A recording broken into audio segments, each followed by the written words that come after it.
Hello students, कैसे हैं आप लोग। देखो, आज जो क्वेश्चन लेकर आए ये बहुत ही ज़्यादा इंपॉर्टेंट क्वेश्चन है। प्रीवियस ईयर क्वेश्चन है। पिछले साल ये टीचर वाला जो एग्ज़ाम हुआ था उसमें पूछा गया है। ठीक है, प्राइमरी टीचर का जो एग्ज़ाम हुआ था पिछले साल TRE 3 में, उसमें ये क्वेश्चन देखने को मिला है। तो वही सब क्वेश्चन आज सॉल्व करने वाले हैं। तो जो भी स्टूडेंट्स, ठीक है, जिनसे ये सॉल्व हो रहा है, समझ लो कि वो आने वाले एग्ज़ाम में भी मैथ्स का सारा क्वेश्चन सॉल्व कर दीजिएगा। तो यहाँ पे देख लो, अगर सॉल्व नहीं हो रहा है तो समझ लो इसी टाइप का क्वेश्चन रहेगा। ठीक है, हर क्वेश्चन को लेके आए हैं। हो सकता है उस चैप्टर का क्वेश्चन पूछेगा लेकिन डिजिट चेंज हो सकता है, लेकिन इसी टाइप का क्वेश्चन होगा। ठीक है, तो देख लो यहाँ पे जो दिया हुआ है वो पहला क्वेश्चन चक्रवृद्धि ब्याज का दिया हुआ है। तो सभी स्टूडेंट्स ध्यान से देखिए क्या पूछ रहा है। लिखा हुआ है 18,000 रुपये की एक राशि पर 20% प्रति वर्ष की वार्षिक दर से अर्धवार्षिक रूप से संयोजित होने पर एक वर्ष का चक्रवृद्धि ब्याज क्या होगा। एक वर्ष का चक्रवृद्धि ब्याज पूछ रहा है। देखो, चक्रवृद्धि ब्याज से क्वेश्चन पूछता है हर साल, मतलब कभी भी एग्जाम पूछा गया हो तो ये चक्रवृद्धि ब्याज, और ये हर एक एग्जाम में पूछा जाता है। हर एक कंपटीशन के एग्जाम में आपको कंपाउंड इंटरेस्ट से क्वेश्चन देखने को मिलेगा। तो यहाँ पे भी देख लो, ये क्वेश्चन दिख गया। तो यहाँ पे देखो, ये जो 18,000 रुपया है वो 20% वार्षिक दर से वो क्या हो रहा है, एक वर्ष का पूछ रहा है चक्रवृद्धि ब्याज क्या होगा। तो जो 18,000 रुपया दिया उसमें क्या है, मूलधन है, प्रिंसिपल दिया हुआ है। तो हम क्या लिखेंगे, प्रिंसिपल 18,000 रुपया दिया हुआ है यहाँ पे। ठीक है, ये रुपया है। उसके बाद रेट जो दिया हुआ है वो कितना है, 20% दिया हुआ है। टाइम कितना दिया हुआ है, तो टाइम जो दिया हुआ है वो कितना है, 1 साल है। टाइम कितना है, 1 साल है। 1 साल मतलब 1 ईयर्स दिया हुआ है, देख लो। और यहाँ पे कह रहा है अर्धवार्षिक। जब भी अर्धवार्षिक बोला जाए तो हम लोग पढ़ रहे हैं ना, रेट में 2 से डिवाइड करते हैं। मतलब जो हमारा जो दर दिया हुआ रहता है उसमें 2 से डिवाइड कर देते हैं और टाइम में 2 से मल्टीप्लाई कर देते हैं। जब भी अर्धवार्षिक रहे तो यही काम करना। तो इसको जब हम 2 से डिवाइड करेंगे तो ये मिल जाएगा हमारा 10%, और इसमें जब 2 से मल्टीप्लाई करेंगे तो कितना हाफ ईयर मिलेगा, 2 हाफ ईयर मिल जाएगा। ठीक है, चक्रवृद्धि ब्याज पूछ रहा है। चक्रवृद्धि ब्याज मतलब कंपाउंड इंटरेस्ट का फॉर्मूला यूज करेंगे। देखो, कंपाउंड इंटरेस्ट का फॉर्मूला क्या होता है, तो कंपाउंड इंटरेस्ट का फॉर्मूला यहाँ लिख देते हैं, अमाउंट माइनस प्रिंसिपल होता है। मतलब मिश्रधन में से मूलधन को घटा देंगे तो चक्रवृद्धि ब्याज निकल जाएगा। तो हम लोग क्या करने वाले हैं, पहले अमाउंट निकाल लेते हैं। फॉर्मूला क्या होता है, P × 1 + R/100 और पावर में n होता है, यही ना होता है। अभी देख लो, P के जगह क्या लिखेंगे, प्रिंसिपल दिया हुआ है वहाँ पे 18,000, ठीक है, इंटू 1 प्लस रेट यहाँ पे देखो 10 दिया हुआ है, और टाइम कितना है, तो टाइम दिया हुआ है 2 हाफ ईयर। देखो, ये 18,000 अपनी जगह पे हो जाएगा। और इधर देखो ऐड फ्रैक्शन, भिन्न का जोड़ करेंगे तो क्या मिलेगा, 110 मिलेगा ना। चलो 110 लिख लिए, और नीचे 100, ये स्क्वायर है, 0 से 0 कैंसिल हो रहा है। फिर 18,000 अपने जगह पे रहेगा, और 11/10 का स्क्वायर है तो 11/10 को क्या करेंगे, 2 बार लिख लेंगे। फिर यहाँ 0 0, 2 को 0 था, 2 को 0 काट दिए। अभी देखो यहाँ पे कितना आ रहा है, 180 है, और 11 को मल्टीप्लाई करना है। ऊपर में जितना बचा है सबको मल्टीप्लाई कर दो।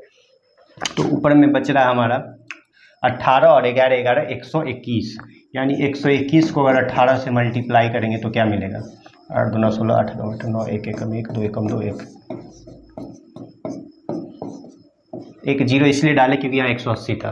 तो यहाँ पे क्या हो गया, 21780, 21780। ये क्या है, हमारा मिश्रधन निकला है। मिश्रधन मतलब अमाउंट निकल चुका है। और फाइंड क्या करना था क्वेश्चन में, तो CI निकालना है, मतलब कंपाउंड इंटरेस्ट निकालना है, चक्रवृद्धि ब्याज निकालना है। तो देखो, चक्रवृद्धि ब्याज निकालते हैं। इससे माइनस कर देंगे प्रिंसिपल को, क्या आया है, तो 21780, और फिर माइनस क्या करेंगे, माइनस कर देंगे प्रिंसिपल कितना है, तो 18,000 है। जैसे ही माइनस करेंगे तो क्या मिल जाएगा, 3780 मिल रहा है। देखो, ये फार्मूला है CI = अमाउंट माइनस प्रिंसिपल, तो हम उसी पे बना रहे। तो ये क्या आ गया, 3780। देखेंगे 3780 कहीं पे है क्या, तो 3780 दिख रहा है यहाँ पे। तो ये हमारा ऑप्शन नंबर ए दिख रहा है, यानी ये हमारा आंसर हो जाएगा, ऑप्शन नंबर ए हो जाएगा। ठीक है, क्या हो जाएगा, ऑप्शन नंबर 1 हो जाएगा इसका आंसर, 3780 हो जाएगा। ठीक है, नेक्स्ट क्वेश्चन पे आएंगे हम लोग। अगला क्वेश्चन देखते हैं क्या है। देखो, चक्रवृद्धि ब्याज का एक क्वेश्चन फिक्स है, तो सभी स्टूडेंट्स इस फार्मूले को अच्छे से याद कर लेना कि चक्रवृद्धि ब्याज का फार्मूला क्या होता है। तो क्या होता है अमाउंट माइनस प्रिंसिपल, मतलब क्या हो गया कि मिश्रधन में से मूलधन को घटा देंगे तो चक्रवृद्धि ब्याज निकल जाएगा।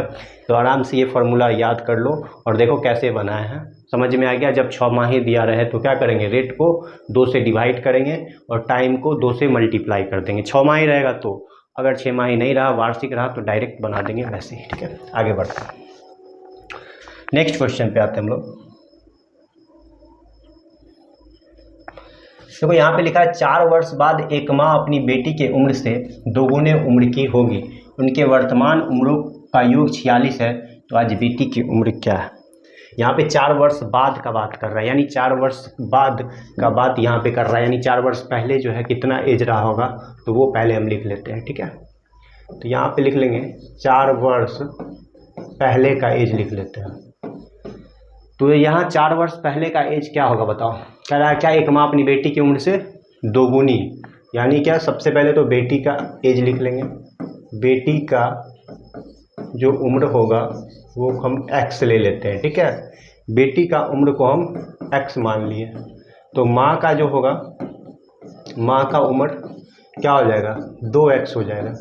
ये क्या है, तो 4 वर्ष बाद का बात कर रहा है, ठीक है। 4 वर्ष बाद एक माँ अपनी बेटी की उम्र से दोगुने उम्र की होगी, 4 वर्ष बाद, ठीक है।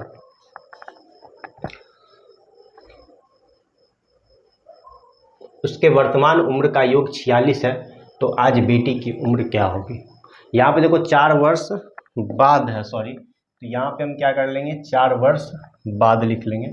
4 वर्ष बाद का बात कर रहा है, तो 4 वर्ष बाद क्या है, तो बेटी का उम्र x है, माँ का उम्र 2x है। यहाँ पे 4 वर्ष बाद कह रहा है, 4 वर्ष बाद एक माँ अपनी बेटी की उम्र से दोगुने उम्र की होगी, उसका वर्तमान उम्र का योग 46 है। वर्तमान उम्र मतलब समझ गया ना, कि इसमें से क्या करेंगे, वर्तमान उम्र निकालने के लिए 4 साल पीछे जाना पड़ेगा। वर्तमान उम्र दोनों का क्या हो जाएगा, बेटी का वर्तमान उम्र क्या हो जाएगा, 4 साल पीछे चले जाएंगे, तो x - 4 हो जाएगा, और उसकी माँ का जो होगा वो क्या हो जाएगा, तो 2x - 4 हो जाएगा। 4 वर्ष पहले चले जाएंगे, ठीक है। अभी देख लो दोनों का 46 है, तो अकॉर्डिंग टू क्वेश्चन दोनों को जोड़ करके क्या लिख देंगे, योग है 46, तो दोनों को जोड़ करके हम क्या लिखेंगे, 46 लिख देंगे आराम से। जोड़ना था ना, जोड़ना था, यहाँ पे क्या होगा, दोनों को जोड़ करके 46 लिखेंगे, यानी x - 4 और फिर 2x - 4, दोनों को जोड़ करके 46 लिखेंगे। अब बताओ x में x और 2x 3x हो जाएगा, और -4 - 4 -8 हो जाएगा, और ये 46 हो गया। अब देखो 3x है, यहाँ 3x और इधर 46 + 8, तो ये हो जाएगा तुम्हारा 3x, और 46 और 8 जोड़ेंगे तो क्या आएगा, 46 8 जोड़ देंगे तो 46 4 50 4 54 आ रहा है। इसका मतलब है कि x का जो वैल्यू आ रहा है वो 24/3 आ रहा है। जैसे ही काटेंगे तो क्या आ जाएगा, x का वैल्यू हो जाएगा 18। देखो ये एक चर वाले समीकरण का क्वेश्चन है, linear equation in one variables, तो देख लो उसका भी प्रैक्टिस कर लेना हर एक चैप्टर का। देखो पहला चक्रवृद्धि ब्याज को अच्छे से प्रैक्टिस कर लेना सभी स्टूडेंट्स, और ये जो है एक चर वाले समीकरण है, मतलब linear equation in one variable. तो देखो x का वैल्यू 18 आया है, इसका मतलब जो बेटी का उम्र जो था, वर्तमान उम्र, वो क्या आ जाएगा पता है, वर्तमान उम्र आ जाएगा 18 - 4 यानी 14 आ जाएगा। यहाँ पे क्या कह रहा है, आज बेटी की उम्र क्या है, तो 14 साल होगा। देखो ऑप्शन 2 दिख रहा है ना, तो यहाँ पे हम क्या, इसका आंसर क्या हो जाएगा, ऑप्शन नंबर 2 हो जाएगा। इसका क्या हो जाएगा, ऑप्शन नंबर 2 हो जाएगा, ये वाला 14 वर्ष। आगे बढ़ेंगे हम लोग, नेक्स्ट क्वेश्चन देखेंगे, इसका आंसर 14 हो गया। नेक्स्ट क्वेश्चन देखिए, आगे बढ़ते हैं। देखो अगला क्वेश्चन क्या लिखा हुआ है, तो लिखा हुआ है यदि माध्य और बहुलक के बीच का अंतर 87 है तो अनुभवजन्य संबंध का उपयोग। देखो ये जो क्वेश्चन लिखा हुआ है यहाँ पे क्या लिखा हुआ है, तो लिखा है यदि माध्य और बहुलक के बीच का अंतर 87 है तो अनुभवजन्य संबंध का उपयोग करके माध्य और माध्यक के बीच का अंतर ज्ञात कीजिए। देखो अनुभवजन्य मतलब होता है एम्पिरिकल फार्मूला, मतलब क्या कि एम्पिरिकल फार्मूला हम लोग पढ़े थे कि बहुलक इक्वल टू क्या होता है, 3 माध्यिका - 2 मीन। मतलब बहुलक का एक फार्मूला होता है जिसमें 3 गुने माध्यिका और -2 गुने मीन होता है। ये फार्मूला का यूज करके कह रहा है कि आप बता दीजिए माध्य और माध्यक के बीच का अंतर ज्ञात कीजिए। देखो तो यहाँ पे जो दिया हुआ है वो पहले हम लिख लेते हैं। क्या दिया हुआ है, तो माध्य और बहुलक के बीच का अंतर दिया हुआ है, माध्य और बहुलक के बीच का अंतर जो है वो दिया हुआ है, कितना है? तो माध्य और बहुलक के बीच का अंतर दिया हुआ है 87 दिया हुआ है, 87 ये चीज़ दिया हुआ है। और हम लोग जानते हैं बहुलक का क्या फार्मूला होता है, तो बहुलक का फार्मूला होता है 3 माध्यिका अब माइनस में 2 माध्य, ये फार्मूला होता है बहुलक का। यहाँ से हम लोग क्या करते हैं, बहुलक निकाल लेते हैं। बहुलक निकालने के लिए क्या करेंगे, तो माध्य ये 87 को इधर ले आएंगे तो क्या आ जाएगा -87, और बहुलक को उधर भेज देंगे तो हो जाएगा प्लस में बहुलक। यानी बहुलक का जो वैल्यू आ रहा है यहाँ पे, जो बहुलक का जो वैल्यू आ रहा है वो क्या आ गया, माध्य -87। तो बहुलक की जगह पे क्या लिख देंगे, माध्य -87, और इधर 3 माध्यिका को मीडियन लिख दिए हैं इंग्लिश में, और 2 मीन लिख दिए यहाँ पे, ठीक है। यहाँ भी हम इंग्लिश में ही लिख देते हैं, थोड़ा इंग्लिश लिखना इजी हो जाएगा। तो यहाँ पे लिख दिए माध्य -87 की जगह लिख दिए मीन -87, ठीक है। अभी मीन वाले को एक साथ कर लो, ठीक है। तो यहाँ पे देखो एक मीन है, और इधर से क्या करेंगे, इस -2 मीन को इधर ले आएंगे तो +2 मीन हो जाएगा, ठीक है। और फिर देखो इस 3 मीडियन को भी इधर ले आओ तो -3 मीडियन हो जाएगा, और फिर देखो 87 इधर आके पॉजिटिव हो जाएगा। अब देखो मीन और +2 मीन, 3 मीन हो जाएगा, 3 मीन हो जाएगा, मतलब 3 माध्य, और ये 3 माध्यिका है मीडियन, और इधर 87 है, 87 मतलब लिख दिए 87, 3 आ जाएगा कॉमन, तो क्या आ गया, मीन माइनस मीडियन, जैसे था वैसे लिख दिए। कॉमन लेने के बाद देखो कॉमन लेंगे तो यहाँ पे क्या आ जाएगा, मीन माइनस मीडियन लिखा जाएगा। आगे देखते हैं, मीन माइनस मीडियन अपने जगह पे ही रहेगा, और इधर देखो 87 है, और ये क्या करेंगे, 3 इधर आके डिवाइड में आ जाएगा, काटेंगे क्या आ गया, 29 आ रहा है। देखो 29 कहीं पे है, देखो ऑप्शन 3 दिख रहा है 29, तो देखो ये क्वेश्चन बन गया। इंपेरिकल फार्मूला याद रखना, यानी यहाँ से देखने को मिला एक और चैप्टर जिसका नाम क्या है, सांख्यिकी, और क्लास 10th में सांख्यिकी जो लेवल का क्वेश्चन है वैसा क्वेश्चन पूछा गया है। तो समझ लो, पहला चैप्टर चक्रवृद्धि ब्याज अच्छे से पढ़ लेना, दूसरा क्या पढ़ना, लीनियर इक्वेशन जिसको एकचर वाले समीकरण कहते हैं, और तीसरा देखो सांख्यिकी चैप्टर से क्वेश्चन आ गया। ये सब चैप्टर को अच्छे से पढ़ना है। आगे बढ़ते हैं हम लोग, नेक्स्ट क्वेश्चन पे आते हैं। आगे देखो यहाँ पे द्विघात समीकरण का भी क्वेश्चन पूछ दिया गया है, द्विघात समीकरण का भी क्वेश्चन पूछ दिया गया है। देखो इसमें कह रहा है मूल क्या है। क्लास 10th में हम लोग जो है वो मूल निकालना सीखे थे। देखो क्लास 10th का क्वेश्चन पूछा गया यहाँ पे, कह रहा है द्विघात समीकरण इतना बराबर 0 के मूल क्या है। देखो मूल कैसे निकलता है, सो x² + 3x माइनस में 144 = 0 लिखा हुआ है, इसका मूल निकालना है। देखो मूल कैसे निकलेगा, सो मिड टर्म में स्प्लिट आता है ना सभी स्टूडेंट्स को, बीच वाले टर्म को तोड़ना, वैसे ही होगा। सबसे पहले तो फर्स्ट और लास्ट को मल्टीप्लाई कर दो, तो फर्स्ट लास्ट को मल्टीप्लाई करने पे क्या आ रहा है, 144x² आ रहा है। हम लोग क्या करेंगे, फर्स्ट और लास्ट को लिख भी देंगे इस तरीके से। अब मिड टर्म स्प्लिट का मतलब है कि बीच वाला जो 3x दिख रहा है उसको ऐसा तोड़ेंगे जो जोड़ घटाव करके 3 आ जाए और मल्टीप्लाई करके आता चाहिए 154। तो यहाँ पे देख लो, अगर हम 14x में से 11x को घटा रहे हैं तो ये 3x हो रहा है, और मल्टीप्लाई करके आ रहा है 154, -154 लाना। जैसे ही हम इसमें कॉमन लेंगे इस दोनों वाले टर्म में तो x + 14 आएगा, और इस वाले दोनों टर्म में कॉमन लेंगे -11 तो x + 14 आएगा। ये सब क्लास 10th में हम लोग पढ़े थे, ठीक है। मूल निकालना, तो x + 14 दोनों ब्रैकेट दोनों टर्म में आ रहा है, तो x + 14 हो जाएगा कॉमन हमारा, और ये x और ये -11 एक ब्रैकेट में लिखाएगा। देखो मूल निकाल लें, x + 14 को पहले 0 के बराबर करेंगे, और फिर x - 11 को भी 0 के बराबर करेंगे। ये आ गया हमारा -14, और इधर क्या मिल रहा है, 11 मिल रहा है। तो देखो इसी के साथ ये भी क्वेश्चन सॉल्व हो गया। आगे बढ़ेंगे नेक्स्ट क्वेश्चन पे। आगे क्या लिखा हुआ है, तो लिखा हुआ है 145, 325 और 415 को ज्ञात करने वाली वह सबसे बड़ी संख्या जो प्रत्येक स्थिति में समान शेषफल देती है। देखो समान शेषफल देती है, और क्या कह रहा है, तो सबसे बड़ी संख्या जब भी कहे तो क्या करना है, HCF निकाल देना है, महत्तम संख्या निकाल देना है, मौसम जिसको कहते हैं। तो यहाँ पे देख लो, और फिर लास्ट में कह रहा है समान शेषफल भी कह रहा है, यानी 145 है, यहाँ 325 है, और एक क्या दिया है, 415, 3 संख्या दिया। और जब भी समान शेषफल का बात करें ना, तो क्या करना, सेकेंड वाला जो भी है नंबर उसको फर्स्ट वाले से माइनस कर देना, ठीक है। फिर लास्ट वाला जो नंबर है 415 उसको सेकेंड वाले से माइनस करेंगे, और फिर लास्ट वाला को फिर से फर्स्ट वाले के साथ माइनस कर देंगे। देखो घटाएंगे तो क्या मिलेगा इस तरीके से 180, यहाँ पे कितना आ जाएगा 11 में से 2 हो जाएगा 9 और 3 में से 3 गया 0, फिर 5 में से 5 गया 0, 5 में से 5 गया 0 और फिर 11 में से 4 गया 7 और यहाँ पे 3 में से गया 2। अब इसका HCF निकालना है। देखो तो HCF निकालने के लिए क्या करेंगे, सबसे पहले 90 और 180 इस दोनों का करते हैं। तो जैसे ही हम HCF निकालेंगे ये 2 बार में कट गया, यानी इसका जो HCF आ रहा है क्या आ रहा है, HCF आ रहा है वो 90 आ रहा है 90। अब इस 90 को फिर 270 के साथ डिवीजन मेथड से फिर से लगाते हैं, फिर ये 3 बार में कट गई है। तो इसका जो फिर से HCF क्या आ गया, फिर से HCF क्या आया 90 ही आया। इसका मतलब जो final HCF highest common factor जो आएगा वो क्या आएगा 90 आएगा। और देखो इसमें कहीं पे 90 नहीं है तो इसका ऑप्शन नंबर 5 होगा, उपयुक्त में से कोई नहीं। ऑप्शन 5 हो जाएगा, उपयुक्त में से कोई नहीं। ठीक है, समझ में आ गया। नेक्स्ट क्वेश्चन पे आते हैं, आगे बढ़ते हैं हम लोग।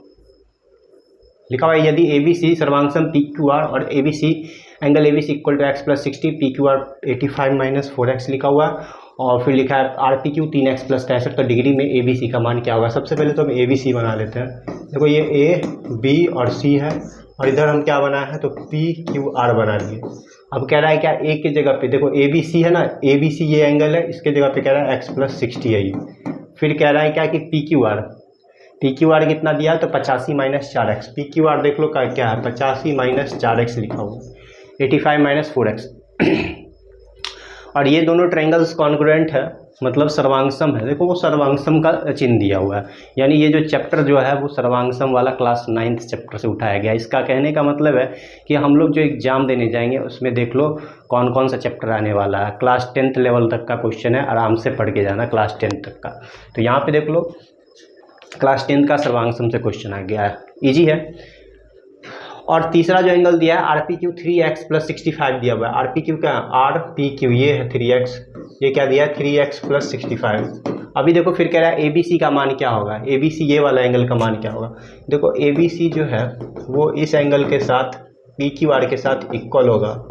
हम लोग पढ़े हैं कि जब दो ट्रायंगल सर्वांगसम होता है तो उसका जो संगत भुजा होता है और संगत कोण वो क्या होता है इक्वल हो जाता है।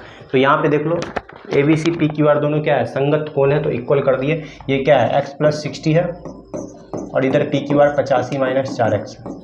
तो x हो गया, ये -4x इधर आके +4x हो जाएगा, 85 है, ये 60 इधर आके माइनस हो जाएगा। जैसे ही हम ऐड करेंगे 5x और इसको क्या करेंगे घटाएंगे तो x का वैल्यू क्या आ गया बताओ, 25/5 आ रहा है, काटे तो 5 मिल रहा है। तो ये देखो ऑप्शन 2 हो, ऑप्शन नंबर 2, ऑप्शन 2 में क्या दिया हुआ है तो 5 दिया हुआ है। ये देखो बन गया, आगे बढ़ते हैं। तो XYZ और PQR समरूप है, XYZ और PQR दोनों समरूप है। फिर कह रहा है XY जो है वो रेशियो PQ के 6:1 है और PQR का क्षेत्रफल 6 सेंटीमीटर² है। तो XYZ का क्षेत्रफल क्या होगा। देखो क्लास 10th का एक थ्योरम था, यहाँ पे हम लिख दे रहे हैं एरिया ऑफ ट्रायंगल PQR और नीचे हम क्या लिखेंगे, सॉरी ऊपर है एरिया ऑफ ट्रायंगल XYZ, ठीक है। और इक्वल टू में जो होता है इसका एक थ्योरम था, तो इसका जो साइड था ना कॉरस्पॉन्डिंग साइड्स वो स्क्वायर्ड, मतलब रेशियो स्क्वायर का रेशियो था।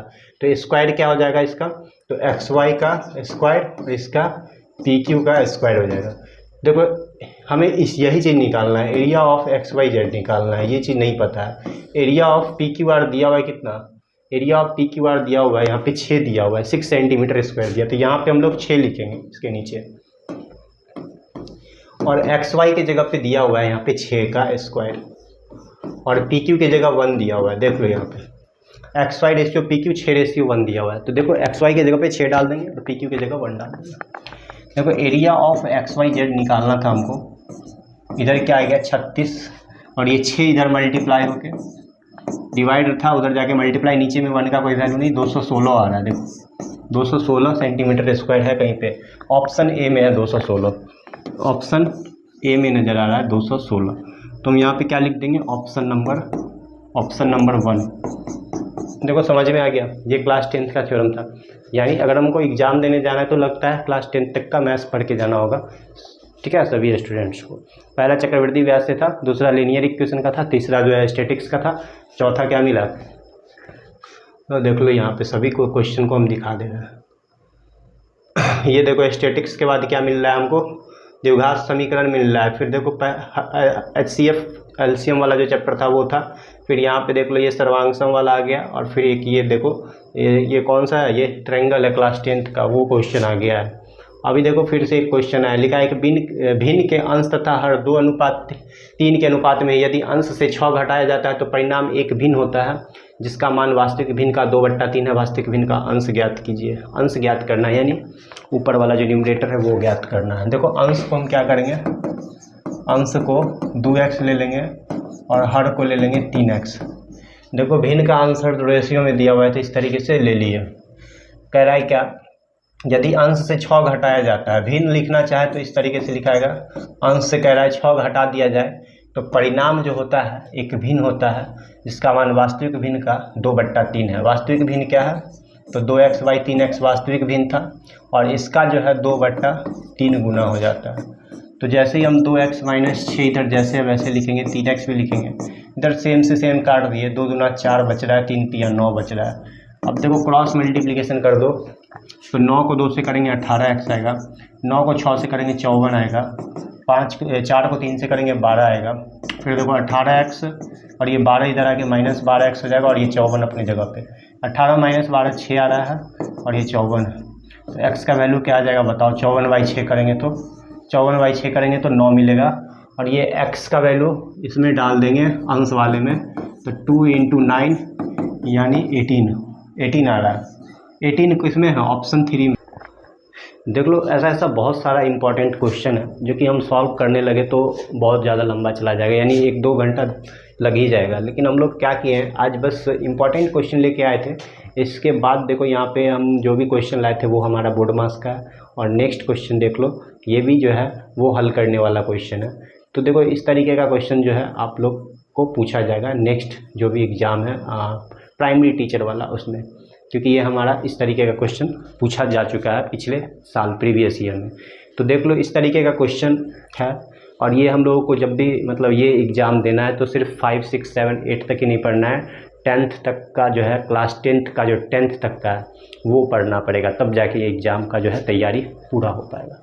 तो सभी स्टूडेंट्स जो भी हमारे फ्रेंड्स हैं वो जो भी इस चैनल को सब्सक्राइब नहीं किए हैं वो चैनल को सब्सक्राइब कर लें ताकि हमारा वीडियो आप लोग तक पहुंच सके। हम लोग हर रोज़ एक मॉक टेस्ट कर रहे हैं। पिछले कुछ दिनों से वीडियो नहीं आ रही थी, लेकिन अब से रेगुलर कोशिश रहेगा कि जो भी इम्पोर्टेंट क्वेश्चन है उसको हम मॉक टेस्ट के जरिए आप लोगों तक पहुँचाएँ। तो ये हमारा प्रीवियस ईयर का क्वेश्चन था ये जो प्राइमरी टीचर का जो भी एग्ज़ाम होता है इस तरीके का क्वेश्चन देखने को मिलता है। तो ये सब चैप्टर अगर हम लोग पढ़ लें तो एग्ज़ाम का जो मैथ्स है वो नहीं छूटने वाला। तो इस तरीके का क्वेश्चन हम लोग फिर से नेक्स्ट वीडियो में लेकर आएंगे। तब तक के लिए सभी स्टूडेंट्स अच्छे से पढ़ाई कीजिए। धन्यवाद।